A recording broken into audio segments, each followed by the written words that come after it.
నియోజక వర్గాల నుంచి విచ్చేసిన కార్యకర్తలకు అందరికీ నా హృదయపూర్వక నమస్కారాలు తెలియజేసుకుంటున్నాను. రాయలసీమ అనగానే మొట్టమొదటిగా గుర్తు వచ్చేది కరువు. ప్రతి ఒక్కరికి కూడా దేశంలోనే వెనుకబడిన ప్రాంతం ఏది ఉంది అంటే అది రాయలసీమగా గుర్తింపు పడింది. అలాంటి రాయలసీమకు న్యాయం చేయాలని వైఎస్ రాజశేఖర రెడ్డి గారు ఎన్నో ప్రాజెక్టులను ప్రారంభించారు. 5 సంవత్సరాల ముఖ్యమంత్రిగా ఉన్నప్పుడు ఆయన ఎన్ని ప్రాజెక్టులను ప్రారంభించి వాటన్నిటినీ కూడా ప్రతి ప్రాంతానికి న్యాయం చేస్తూ రాయలసీమ వెనుకబడిన ప్రాంతం అని మనల్ని కొంచెం ఎక్కువగా ఆదరించిన వ్యక్తి మన వైఎస్ రాజశేఖర రెడ్డి గారు. మరి ఆ తరువాత రైతుల గురించి, పేదల గురించి, గ్రామాల గురించి ఆలోచించిన వ్యక్తి ఆయన తనయుడు శ్రీ వైఎస్ జగన్మోహన్ రెడ్డి గారు.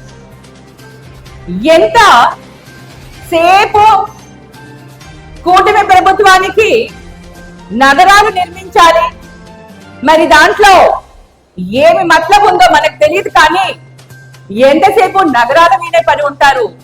గ్రామాల గురించి, గ్రామ అభివృద్ధి గురించి, రైతుల గురించి మటుకు ఎప్పుడు ఆలోచించుకున్న పాపానికి పోలేదు. మరి ఈరోజు కర్ణాటక, తెలంగాణ వారి వారి ప్రాంత ప్రజల గురించి ఆలోచిస్తున్నారు. వాళ్ళ ప్రాంతాలలో ప్రాజెక్టులను కట్టుకొని వాళ్ళ ప్రజల కోసం వాళ్ళు సేవ చేసుకుంటుంటే మన రాష్ట్రం ఏం దురదృష్టం చేసుకుందో తెలియదు, కానీ మనకి కూటమి ప్రభుత్వంలో చంద్రబాబు నాయుడు గారు వచ్చి మనల్ని, మన ప్రాజెక్టులని మటుకు అస్సలు పట్టించుకుంటలేదు.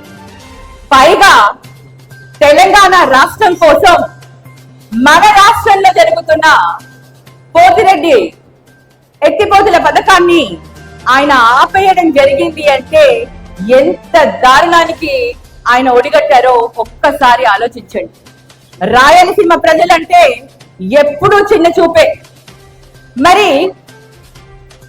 తెలంగాణ ప్రాంతంలో పాలమూరు దిండి ప్రాజెక్టులు కట్టి తక్కువ లెవెల్లోనే వాళ్ళు నీటిని తీసుకుని పోతుంటే జగనన్న మన రాయలసీమ గురించి ఆలోచించి ఈ పోతిరెడ్డిపాడు ప్రాజెక్ట్ ని ఆయన తీసుకురావడం జరిగింది. వాళ్ళకంటే ఇంకా కొంచెం దిగువలో మనం నీటిని లిఫ్ట్ చేస్తే కానీ మన రాయలసీమ జీవితాలు బాగుపడవు అని ఆయన ఈ ఆలోచన చేయడం జరిగింది.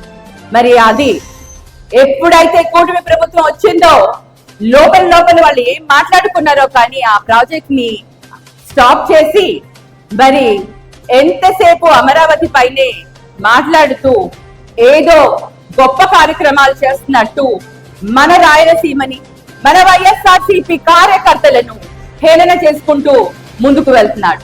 మరి ఈ రోజు ఈ ఉద్యమాలను మనం ముందుకు తీసుకొని పోవాలి. గట్టిగా మన రాయలసీమ గురించి మనం అందరం కూడా పార్టీలకి అతీతంగా మన ప్రతిపక్షంలో మనతో పాటు మనతో కలిసి వచ్చే ప్రతి ఒక్క పార్టీని కూడా కలుపుకుంటూ మనం ముందుకు వెళ్ళాలి.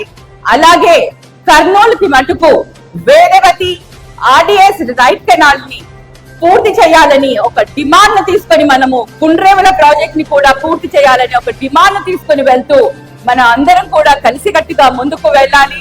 మరి జగనన్న ప్రభుత్వంలో ఉన్నా, ప్రతిపక్షంలో ఉన్నా ప్రజల గురించి ఆలోచించి, రైతుల గురించి ఆలోచించి ఈ రోజు కూడా ఈ బాధ్యతను ఆయన భుజాల మీద తీసుకున్నాడు. మనమందరం కూడా వైఎస్ఆర్సీపీ పార్టీ కార్యకర్తలు అందరం కూడా ఈ ఉద్యమాన్ని చాలా బలోపేతంగా మనం ముందుకు తీసుకువెళ్లాలని ప్రతి ఒక్కరిని కూడా రిక్వెస్ట్ చేసుకుంటూ ఈ అవకాశం ఇచ్చిన పెద్దలందరికీ కూడా ధన్యవాదాలు తెలియజేసుకుంటూ సెలవు తీసుకుంటున్నాను.